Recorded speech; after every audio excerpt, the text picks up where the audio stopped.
Boa tarde a todas, boa tarde a todos que estão nos acompanhando aqui pelo Instagram. Convidei agora para bater um papo nessa sexta-feira meu querido companheiro, amigo Marcelo Freixo, deputado federal pelo pessoal do Rio de Janeiro, uma das referências da oposição ao Bolsonaro no Congresso Nacional, meu companheiro de partido do PSOL, para a gente conversar um pouquinho sobre os desafios da esquerda brasileira nas eleições municipais de 2020. O Freixo, que era candidato no Rio de Janeiro, tomou uma decisão difícil, né, pela falta até de compreensão, de maturidade de alguns da necessidade de unir a esquerda, mas mantendo também o seu mandato como uma trincheira de resistência em Brasília em relação ao Rio. Nós temos a nossa pré-candidatura aqui em São Paulo. Esse fim de semana agora tem prévias do PSOL amanhã e domingo. E vou conversar sobre isso com o Freixo e também sobre os desafios das eleições municipais, do enfrentamento ao bolsonarismo. Já está aqui, vou chamar o papo.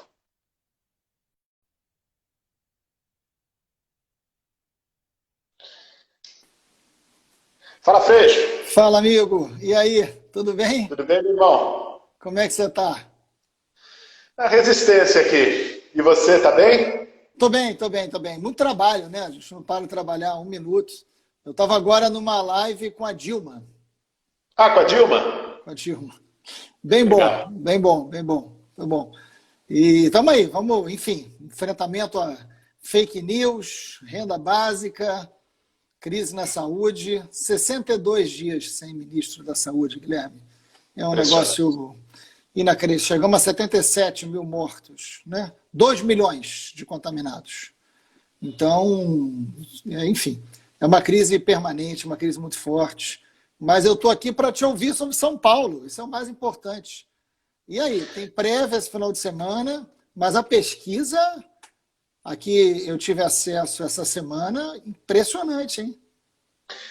Foi muito boa, meu irmão. Primeiro te agradecer aí por você arrumar um tempinho. Eu sei que a agenda parlamentar está agora no home office, até mais difícil e apertada que lá no Congresso presencialmente. Tenho conversado muito com a Luísa Erundina, que também, para bater um papo com a Luísa, porque ela é Caxias também, não perde uma sessão. Tem que ser no fim de semana ou tem que ser depois das 10 da noite.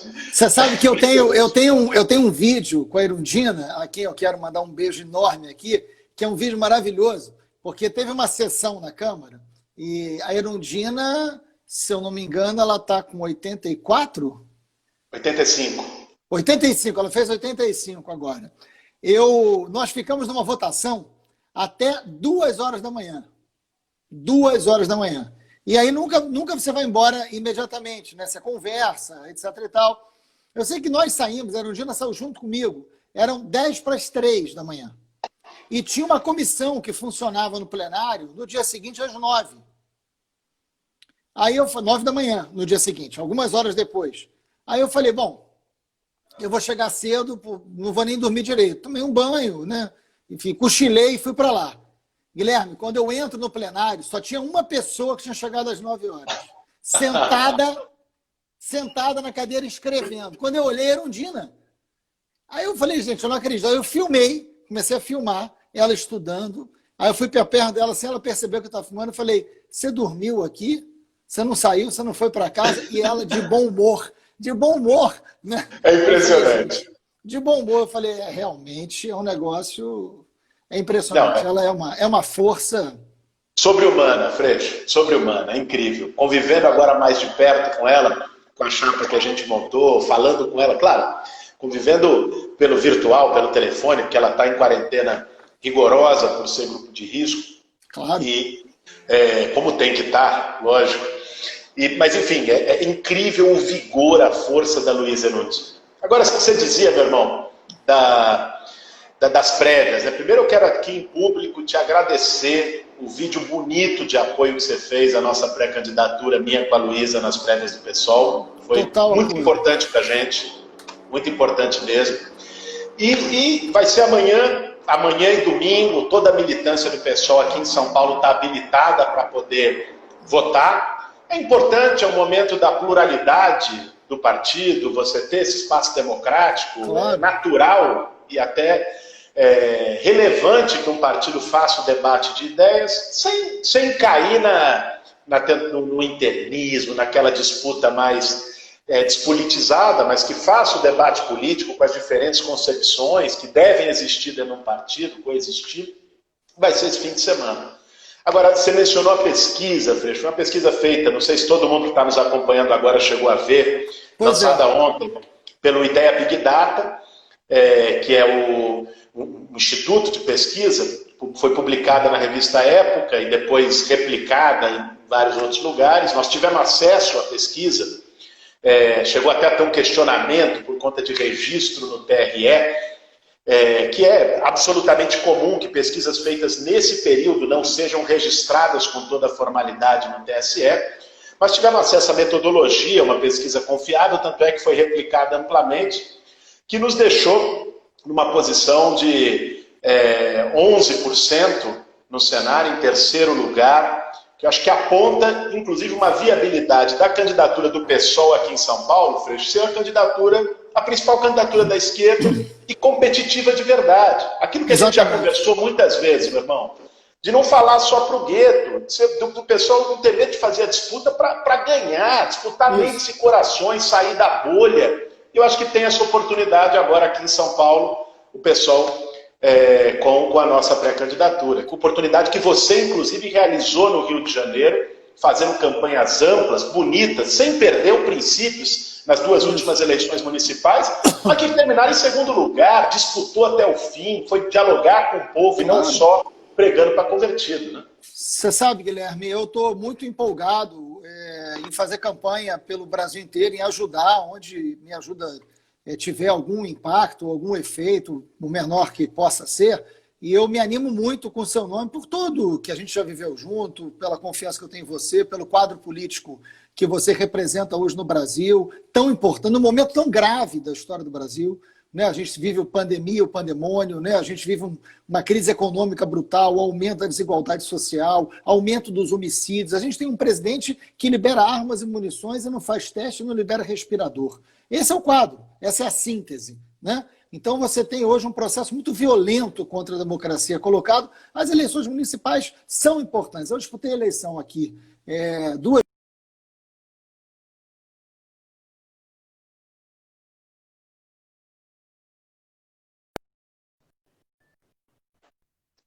enfrentando a reeleição do Eduardo Paes, Guilherme. Enfrentando a reeleição do Eduardo Paes, que na época tinha 21 partidos coligados, né? A gente, assim, um tempo de televisão que era um jornal nacional, que ele tinha todos os dias. Então era uma aberração. E a gente fez um debate de cidade, a gente mobilizou os movimentos. Houve um movimento da esquerda, dos eleitores, da opinião pública progressista, que superou os limites partidários, inclusive, em relação às fragilidades das alianças. E eu acho que isso você vai conseguir em São Paulo. Em 2016, eu tinha 8 segundos de tempo de televisão, e a gente foi para o segundo turno, derrotou o esquema do PMDB. Então, assim, você, Guilherme, é muito preparado, você conhece São Paulo, você vem das lutas, você é a identidade, uma das lutas mais importantes, que é a casa, onde a vida começa. Então, você tem uma coisa muito rica que você traz do movimento. E eu não tenho a menor dúvida que o povo de São Paulo vai fazer essa campanha crescer. Se eu não me engano, a pesquisa ontem apontou 11%. 11%.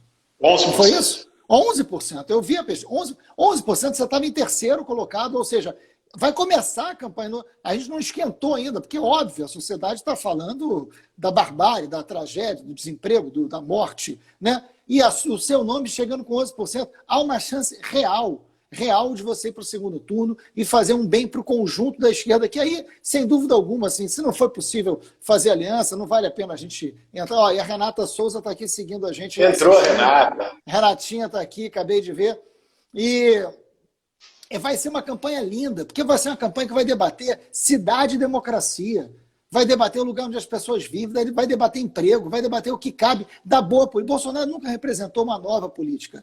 Eu acabei de fazer um debate com a Dilma dizendo que Bolsonaro é a síntese. Quando eu fui definir milícia, na CPI das milícias, eu falei, milícia é a relação entre crime, polícia e política. E hoje eu digo, Bolsonaro é a relação entre crime, polícia e política. É o que há de mais antigo e mais criminoso no Rio de Janeiro. Leiam a revista Época desse final de semana, né? Então, fazer um debate de cidade propondo alternativa real à vida das pessoas, é algo que a democracia precisa. E eu acho que o que você tem pela frente, Guilherme, é uma avenida muito, muito larga, muito importante, com os movimentos, com um desejo de mudança que uma parte muito significativa da sociedade está tendo. Fiquei muito feliz com essa pesquisa de ontem. Obrigado, meu irmão. Obrigado pelas tuas considerações, Freixo. Nós também ficamos muito contentes e é uma responsabilidade muito grande, né? E ainda mais, ter uma chapa junto com a Erundina já é uma responsabilidade, né? Um peso que você tem que honrar essa responsabilidade. E conseguir ter a confiança, mesmo ainda sem campanha, né? Você, enfim, claro, como eu fui candidato a presidente da República, um nome mais conhecido, sou daqui de São Paulo, tenho atuação há 20 anos na cidade, mas também foi criado um preconceito, que você sabe muito bem, né, Freixo, que a gente enfrentou em 2018 contra o MTST, o movimento, vai invadir a sua casa, não sei o quê. Então, mesmo sabendo desse preconceito, que a gente vai ter o enorme desafio de desmontar durante a campanha e esclarecer o quanto é digna a luta por moradia popular, a luta do sem teto, o quanto ela é necessária.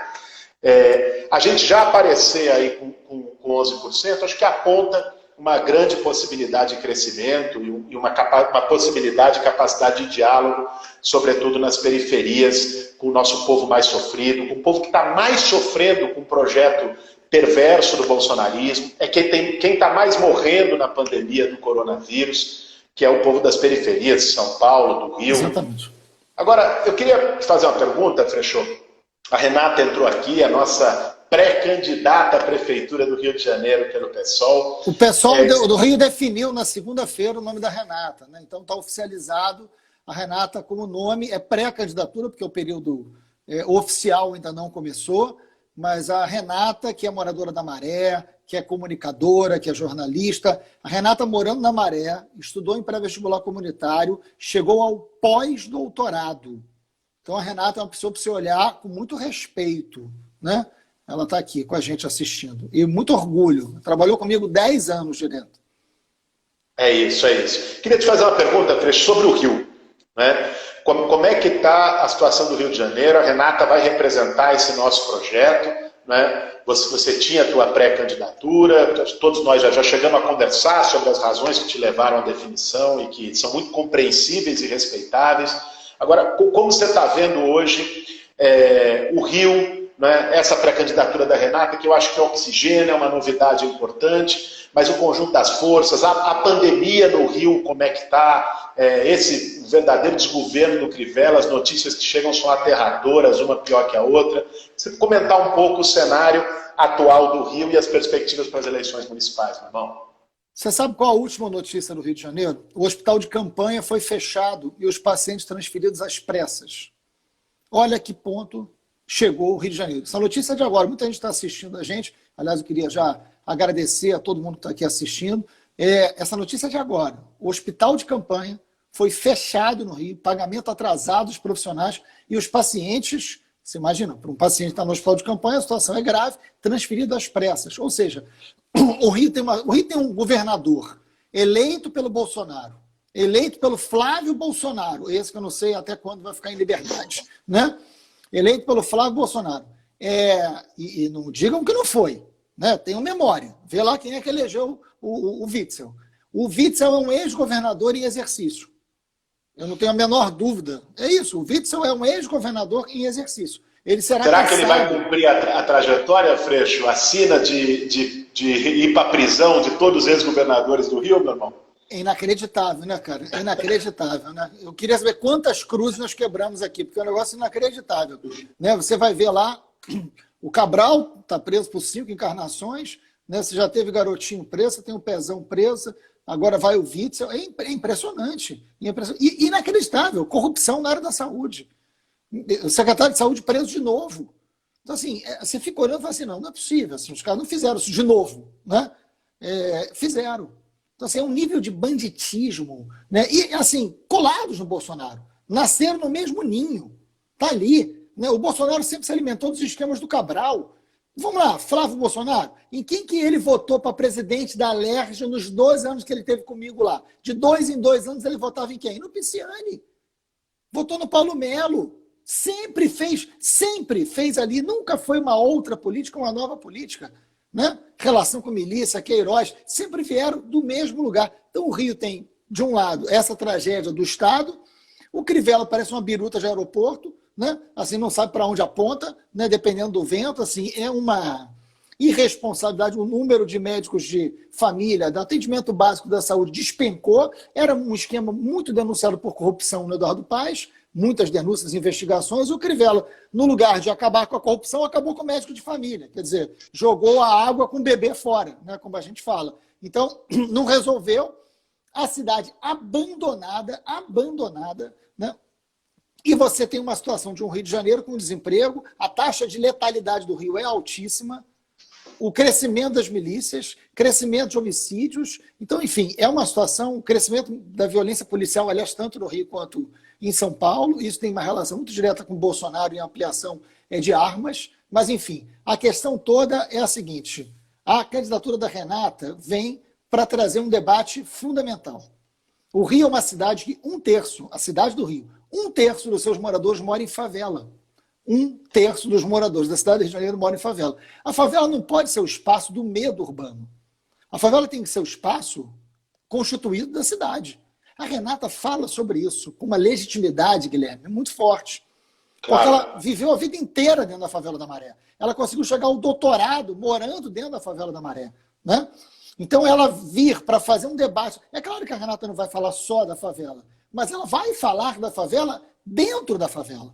E ela vai falar de transporte, ela vai falar de saúde, ela vai falar de educação, né? Ela vai falar de modelos de desenvolvimento, de emprego, vai discutir com os empresários sérios que dão emprego, que geram emprego, que estão abandonados pelo Bolsonaro. Agora, é preciso olhar a cidade por todos os seus lados. A cidade onde a gente vive. E São Paulo, que é essa cidade tão grandiosa, tem muitas contradições, né? Não são contradições, às vezes, tão visíveis quanto o Rio de Janeiro, né? Porque o Rio, a contradição, ela está no cartão postal, ela é visível, mas é uma cidade com contradições, é uma cidade com desigualdade, e você conhece muito bem, né? Você já começou a fazer um debate, com todo respeito às prévias, mas você já começou a fazer um debate com quem pensa a cidade, com os movimentos, quem vive a cidade? Como é que está esse teu planejamento aí de pré-candidatura, por enquanto, respeitando aí as prévias? Freixo, meu irmão, já antes, até aí, com o processo de prévias não é um impeditivo para isso, acho que inclusive os outros pré-candidatos também devem estar fazendo seus diálogos e fizeram. Eu tenho feito já há algum tempo esse debate com figuras importantes, que inclusive tiveram contigo te ajudando aí no Rio, como a Raquel Ronick, a Hermínia Maricato. Eu fiz uma rodada de bate-papo virtual, Freixo, com ex-secretários e secretárias da Luísa Erundina, no governo popular dela aqui em São Paulo. Então, com o Lúcio Gregori, que foi do transporte e fez o projeto da tarifa zero na época. Com a Raquel, nós conversamos ontem à noite, que foi diretora de planejamento, junto com Paul Singer, no governo da Luísa Erundina. A Hermínia Maricato, que foi secretária de desenvolvimento urbano. Então, eu tenho reunido essa turma e, óbvio, também com outras figuras que estão conectadas com o movimento negro, com o movimento de mulheres, com o movimento de luta por moradia, que é muito diversificado aqui na cidade de São Paulo, com movimentos, lideranças e movimentos de comunidades, né, com o pessoal das torcidas organizadas, que puxou aqui o movimento contra o fascismo no último período, mas dialogando projeto de cidade. Você falou das contradições, Freixo. Acho que a diferença do Rio para São Paulo é que no Rio a segregação ela acaba sendo um negócio muito escandaloso porque o morro está na Zona Sul. Em São Paulo, a segregação é levada para baixo do tapete no estilo da Zona Oeste carioca, porque você tem uma demarcação muito melhor definida entre centro e periferia. Então você tem o centro expandido de São Paulo, que é onde está concentrada uma parte expressiva do PIB nacional, que são bairros onde você vai ter expectativa de vida dinamarquesa, onde você vai ter IDH da Suécia, e se você passar a ponte das Marginais e andar 5 quilômetros, você vai ter o IDH do Zimbábue e a expectativa de vida do Paraguai. Então, assim, São Paulo é uma cidade profundamente desigual, marcada por muros, por pontes, por segregação. O principal debate que a gente quer trazer com essa pré-candidatura, tenho conversado muito com a Luísa Erundina sobre isso, e como os movimentos sociais da cidade, o movimento da população em situação de rua, com muita gente. Que cresceu muito em São Paulo. Muito. Freixo, nós estamos com 25 mil moradores de rua hoje, segundo os dados oficiais, que são subestimados. É muita gente. E não tem política. Não tem nenhuma. Não, nem na pandemia. Você sabe que eu, a Luísa Erundina e o padre Júlio Lancelotti entramos com uma representação no Ministério Público pedindo para a Prefeitura de São Paulo acolher a população em situação de rua na rede hoteleira, que está vazia, que está atrás, está falindo, inclusive. Os pequenos hotéis estão falindo. Seria uma forma de evitar falência e de garantir a proteção da vida das pessoas. Isso aconteceu em vários lugares do mundo, viu? Vários lugares Não é nenhuma proposta absurda. Isso é bom para o hotel, é bom para a economia e é bom para a vida, que está em primeiro lugar sempre. Claro. Paris, Praga, Londres, Nova York, Los Angeles, Buenos Aires, só para citar algumas. E nós entramos com a representação no MP, o MP acolheu a representação, mandou uma recomendação para o Bruno Covas criar 8 mil vagas. Isso faz 1 mês e meio, Freixo. Foram criadas 70 vagas. 70 vagas. De lá para cá, registrados, morreram mais de 40 sem-tetos de Covid, porque não tiveram condição de se proteger. É uma coisa perversa. É desumano, né? É desumano. Isso não tem a ver com direita e esquerda, isso tem um lugar anterior aí, que é uma questão de humanidade, né? É uma questão de humanidade. Não dá. O que a gente tem buscado debater é que tem 25 mil moradores de rua em São Paulo e só no centro expandido da cidade tem 40 mil imóveis abandonados. Não é a casa de ninguém, não, que é a fake news, o meme, mostra, vai invadir sua casa. Não, são imóveis que estão largados, que devem IPTU, que estão em situação ilegal, que poderiam ser desapropriados, fazer um retrofit, requalifica e bota a população em situação de rua para morar. Prédio público. O Rio de Janeiro, não sei se você viu um projeto, o Paulo Guedes é uma tragédia completa, né? E é um dos caras, porque o Bolsonaro é uma tragédia idiotizada, né? O Paulo Guedes é uma tragédia idiotizada fingindo ser sofisticado, né? De mercado, né? Agora, o Paulo Guedes, eles já aprovaram um projeto querendo, para ter liquidez, se desfazer de todos os imóveis federais. Vender rápido. Primeiro que nesse momento você vai vender por um valor a quem? Segundo, você abre mão de uma coisa que por lei define a propriedade, que é o seu caráter social. E você não podia... Você imagina a zona portuária do Rio de Janeiro, para dar um exemplo, que a Renata vai debater isso fortemente. Por uma das razões de não ter dado certo a zona portuária, para além da corrupção, o Eduardo Paes tem que explicar isso lá, é exatamente não ter se pensado num projeto como Berlim pensa, como Nova York pensa, como tantas cidades inteligentes do mundo pensam. É um projeto de moradia de setores populares próximo ao centro da cidade. Claro. Isso reativa a economia, reativa a circulação de pessoas, melhora a segurança. Então, gera emprego. Toca numa reversão, Freixo. Eu estou vendo aqui, vi que a Natália Bonavides também está assistindo a gente. Um beijão para a Natália. Beijo, Natália. Federal. Do PT do Rio Grande do Norte, grande parceira e guerreira da oposição na luta contra Bolsonaro. Agora, vê só, Freixo, é uma questão de lógica de cidade. Nós temos que primeiro combater essa ideia tosca de que pobre tem que morar na periferia e rico e classe média no centro. Pobre tem o direito de morar no centro, sim. Isso é uma questão, sim, de conceito, de uma visão de cidade baseada nas pessoas e não nos negócios da especulação imobiliária. Mas isso também é pensar a cidade como um todo. O que você disse, mobilidade. Hoje, aqui na cidade de São Paulo, Freixo, você pega o fundão da M-Boi Mirim, lá no Jardim Ângela. Tem gente que demora 2 horas e meia, 3 horas para ir para o centro da cidade trabalhar todo dia no horário de pico. Para ir e mais 3 horas para voltar. Ou no fundão da Brasilândia, da cidade de Tiradentes, no extremo leste de São Paulo. Isso aumenta ônibus lotado, aumenta trânsito, porque aumenta os deslocamentos.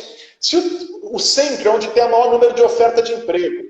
Se você bota uma parte dos trabalhadores para morarem no centro, essa pessoa vai poder ir para o trabalho de bicicleta, a pé, com outros meios. Você toca no problema da mobilidade, você democratiza a cidade. Nós estamos falando de um outro projeto. Eu e a Luísa temos chamado isso, Freixo, de revolução solidária. A gente acha que nós precisamos recuperar muito. A pandemia trouxe isso, a urgência da solidariedade. Isso. Não só como um gesto individual, da gente ir lá, que é importante ajudar com comida, com roupa para quem está precisando, mas também a solidariedade como um princípio organizador da sociedade, do poder público e da cidade. A nossa cidade não pode ser pautada pelo lucro, pelos negócios, a lógica da empresa que o Dória, aqui em São Paulo, bateu com muita força, que o Bruno Covas é um continuador. A cidade tem que ser pautada pelas pessoas, pelo interesse comum, pelo espaço público, pelos direitos. Então, essa lógica a gente tem batido muito, que passa por uma inversão completa de prioridade. O debate que a gente tem feito com pensadores e pensadoras daqui de São Paulo, com movimentos sociais e ativistas de várias áreas, da cultura, aqui em São Paulo, é no sentido de fazer essa inversão completa, na prioridade orçamentária, no centro, na periferia, ser o centro de um projeto de discussão de um outro tipo de cidade, de um outro modelo de cidade e de valorização do público, em detrimento do privado que atua, inclusive, como máfia. Aqui em São Paulo, bom, no Rio também, você bateu muito nisso nas campanhas anteriores. Não sei se você viu agora, Guilherme, só para dar um exemplo, senão pode passar do ponto. Primeiro que quando eu fui deputado estadual, e Bolsonaro, é bom porque tem um gado aqui, o gado com cloroquina assistindo a gente, mas é bom porque eles não conseguem assistir uma live do Carluxo, né? Porque não tem condição. Imagina uma live do Carluxo, vai durar 2 minutos, porque não consegue ir além. Né? Então, imagina a live do Carluxo com o Flávio, né? Para sentar e rir. Mas, enfim, não dá. Então tem que vir para a nossa, aí ofende, fica aqui. Mas, são bem recebidos, são bem recebidos. Não, são bem recebidos e eu acho que assim, é uma chance deles ouvirem certas coisas. E é bom, mas vamos lá. Tem uma coisa importante. No Rio de Janeiro, quando o Cabral era o governador e eu estava na oposição ao Cabral, ao contrário da família Bolsonaro, eu denunciei o Cabral por esquemas de corrupção junto aos meios de transporte, junto à FETransport da época, né? Denunciei no Ministério Público, o Ministério Público arquivou e o procurador da época foi preso junto com o Cabral. E a minha denúncia serviu de base para a prisão do Cabral anos depois. Anos depois. Então, preste atenção, hein, Bolsonaro? Né? Anos depois, serviu de base para ele ser preso. O Cabral está preso, não sai tão cedo. Né? E era a denúncia que a gente apontou lá, vinculada à esquema de transporte. Esta semana, no Rio de Janeiro, aconteceu que o Ministério Público Federal indiciou um desembargador e toda a cúpula da FETransport da época. Por quê?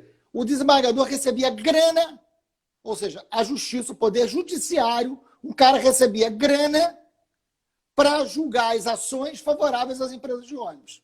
Grana também que eles compraram vereadores, que eles compraram... Eles sempre... Na campanha de 2012, que eu perdi para o Eduardo Paes, e a gente chegou a 28% dos votos, só eles, da FETransport, botaram 40 milhões na campanha do Eduardo Paes. 40 milhões. Parte considerável sem declarar. Aí isso que o Eduardo Paes disse o seguinte, não era corrupção, era só caixa 2. Aí eu falei, porra! E detalhe, na hora do cara dar o depoimento dele na polícia, ele disse assim, não, paguei sim a campanha do Eduardo Paes, foi caixa 2, e a contrapartida é que ele não ia fazer nada contra as empresas de ônibus. Aí eu falei, olha, peraí, se isso não é, se o cara paga... Porra, se isso não é corrupção, o que é, se isso não é corrupção, peraí, eu vou ter que assim, olhar de novo no dicionário, porque o que é isso? Entendeu? É um negócio, como assim não é corrupção? Não, isso é caixa 2. Você me dá a grana, você banca a minha campanha e depois eu governo para você. O nome é caixa 2? Né? Ó, Luciana Boatê está aqui também, Freixo, assistindo a gente, participando Beijo, da live. Lu. Beijão para ela. Freixo, meu irmão, queria colocar um último tema desse nosso bate-papo, que está centrado aqui nas eleições municipais. Eu queria colocar um debate mais geral. Bom, as eleições municipais desse ano vão se dar em circunstâncias extraordinárias, né, históricas, pandemia, Bolsonaro, enfim, também os efeitos da pandemia, porque eu acho que a pandemia tem esse desastre sanitário, quase 80 mil mortes, 2 milhões de contaminados, Mas nós não entramos ainda a fundo no efeito social e econômico devastador do pós-pandemia e da ausência de políticas do governo que poderia, no mínimo, mitigar esses efeitos, né, do ponto de vista do desemprego, do ponto de vista da quebradeira de micro e pequenas empresas, de comércio, que o Bolsonaro está deixando passar com a política insana sociopata do Paulo Guedes. Agora, por outro lado, eu tenho defendido muito, Freixo, que a pandemia ela também deixa, o combate à pandemia tem deixado um aprendizado. Uhum. Porque a pandemia também colocou a nu o que é este modelo de desenvolvimento, né, que coloca o mercado como o único princípio regulador da vida social e que deu em especulação de respiradores. Eu estava lendo outro dia, até acho que comentei contigo, no jornal aí do Rio no dia, uma matéria de hospitais privados da Zona Sul do Rio de Janeiro que aumentaram em 900% o preço da internação e da consulta. Quer dizer, nós estamos falando da lógica do capital, a lógica do lucro acima da vida, essa lógica colocada como nunca, de maneira clara. Isso também colocou uma falência desse modelo. Quer dizer, pense o Brasil sem o SUS. Nós somos defensores históricos do SUS. E a gente apanhava muito por isso. Né? Porque o SUS está ultrapassado, tem que ser saúde privada. E hoje o que a gente vê é que o SUS virou um consenso nacional. Imagine o Brasil sem o SUS nessa pandemia. Aliás, não precisa imaginar, olha os Estados Unidos. A nação capitalista mais rica do mundo foi a que pior lidou com a pandemia, porque não tem um sistema público de saúde, é cada um por si. Eu acho que a pandemia traz uns aprendizados no âmbito da solidariedade, no âmbito da importância do investimento público, né, do público em detrimento do privado, dos direitos universais, dos bens comuns como a saúde, e que não pode ser só uma onda. Então, eu acho que essa eleição municipal vai ter um papel, além de combater o bolsonarismo, também tem o papel da gente retomar uma capacidade de sonhar, de ousar, de colocar na mesa um outro modelo de desenvolvimento para as cidades e para o país. Eu queria te ouvir um pouco sobre isso.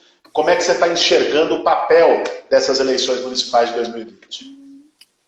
Guilherme, esse para mim é o ponto mais importante, mas eu queria falar, a gente está com mais de 700 pessoas aqui, queria sugerir que vocês lessem a revista Época esse final de semana. Antes que eu me esqueça disso, que eu estou com medo de esquecer, eu anotei aqui, a revista Época traz uma denúncia, aliás, traz um debate meu com o Kim, né, mas não é nem por isso que estou pedindo para comprar a revista Época, eu ler na internet, que é o seguinte, a capa da Época é a ex-mulher do Bolsonaro, né, casado, que foi casada com ele, foi chefe de gabinete do Carlos Bolsonaro, uma pessoa colocada por ela, chefiou o gabinete do Flávio, e a revista conseguiu, a gente sabia que tinha coisa ali, ela comprou 14 imóveis, na época foi casada com o Jair Bolsonaro, sendo que 3 deles com dinheiro vivo. Dinheiro vivo. Tá? Então, assim, o esquema da rachadinha era um esquema familiar e o Queiroz era só quem sacava, tá? Quem operava era o Queiroz. Leiam essa matéria. O pessoal do Mumumu, leia a matéria da Época e depois entra na live lá do Cloroquina para pedir para ele explicação, porque deve explicação sobre muita coisa ali. Mas vamos lá. Feito essa observação, Guilherme, o mundo não vai voltar a ser o que era em nenhuma hipótese.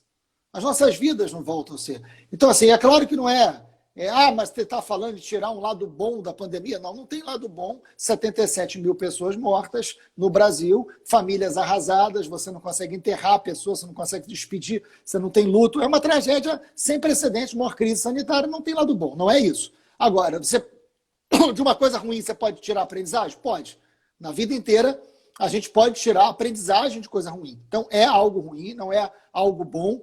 O mundo não vai voltar, não vai ser assim. Não será que em setembro a gente volta ao que era? Nós não vamos voltar ao que era. Voltar ao que era não vai acontecer. Né? Não vai acontecer não só porque nós perdemos pessoas que amamos. Não. Não vai acontecer porque o mundo vai precisar mudar. E muita gente dizia, não dá para mudar porque a economia não consegue parar, e a economia parou. Parou da pior maneira possível, parou com as pessoas morrendo, no mundo inteiro. Então, Guilherme, a gente vai precisar pensar o desenvolvimento de forma diferente do crescimento. Não dá mais para continuar crescendo e acabando com o planeta. Não dá mais para continuar crescendo, ampliando uma lógica de consumo como se isso não tivesse fim, destruindo o meio ambiente e inviabilizando o mundo em termos climáticos. Isso não pode mais. E já deu para... E aí é o aprendizado. Nós podemos ter desenvolvimento sem crescimento, desde que a gente distribua, desde que a gente tenha cidades mais justas, desde que a gente crie uma vida tributária que você não faça o pobre pagar mais porque você só tributa o consumo. A gente tem que tributar. E esse é um grande debate do Congresso. A gente tem que tributar as grandes fortunas. Isso o mundo inteiro está discutindo. Isso não é os países socialistas estão discutindo. O mundo inteiro está discutindo. Os países capitalistas estão discutindo. Né? Qualquer pessoa com mínimo de consciência planetária está discutindo. Assim, nós vamos ter que taxar grandes fortunas, nós vamos ter que debater herança, nós vamos ter que enfrentar a desigualdade. Tem que enfrentar a desigualdade. E a desigualdade passa pela segurança pública, passa pela renda, passa pelo emprego, mas passa pelo planeta. Bolsonaro não tem responsabilidade ambiental. Não, o Brasil hoje tem O Brasil tem 2 problemas mundiais hoje. O mundo não quer receber brasileiros por causa da pandemia e o mundo está desesperado com o Brasil por causa da crise ambiental. Claro. Essas são as 2 imagens brasileiras para o mundo hoje. Né? Então, isso a gente vai precisar olhar para as cidades e falar como que as cidades podem ser mais justas, como que a gente pode enfrentar a desigualdade. Então, o crescimento não vai poder ser igual ao desenvolvimento. Não, nós temos que desenvolver com outras políticas. E aí isso passa muito pela cidade, passa muito pela nossa concepção de cidade, sobre vida urbana, né, sobre produção de alimentos, sobre produção de energia. E aí, coisas que a gente vinha falando, que muito facilmente os defensores do mercado diziam, isso é aquele pessoal da utopia. Está aí. O mercado virou uma distopia. O mercado ele não é feito para criar um mundo mais justo. O mercado não vai fazer isso porque não é papel do mercado. Quem tem que fazer isso é a política pública. Nenhum pós-guerra no mundo, Guilherme, nunca nenhum pós-guerra no mundo teve Estado mínimo. Esse é um grande problema para o Bolsonaro resolver com Guedes. Porque o pós-guerra, Primeira Guerra Mundial, Segunda Guerra Mundial, período entre guerras, pandemias, pestes, nenhum pós-guerra, seja sanitário ou guerra diplomática, teve Estado mínimo. Pelo contrário, tem uma política de assistência, uma política do Estado presente. E é isso que a gente vai ter que ter, a começar pelas cidades. A gente está preparado a fazer um programa assim. Né? Daí a gente sempre tem defendido o SUS, escola pública com qualidade integral e de enfrentamento à desigualdade. Os defensores do mercado não sabem o que fazer porque não tem como fazer isso defendendo o Estado mínimo. É isso, meu irmão. É exatamente isso. Nós estamos falando de uma virada de modelo. É outra lógica, é pensar de outro jeito, é organizar a cidade de outro jeito, é ter outro princípio organizador. Né? É ter a solidariedade, o interesse comum e não os interesses de lucratividade a qualquer custo do mercado, que é a especulação imobiliária, que é a financiarização da terra nas cidades, que é o interesse das máfias que vão lá como sanguessugas em cima dos serviços públicos, as OS na saúde, as OS nas creches, as empresas de ônibus, as empresas de coleta de lixo. Essa promiscuidade de público e privado que nós temos que enfrentar para construir uma lógica de direito à cidade e para construir uma perspectiva de futuro, um outro modelo para que a gente possa sonhar com algum futuro, né, que implica superar esse abismo social, que implica reverter a devastação ambiental completa.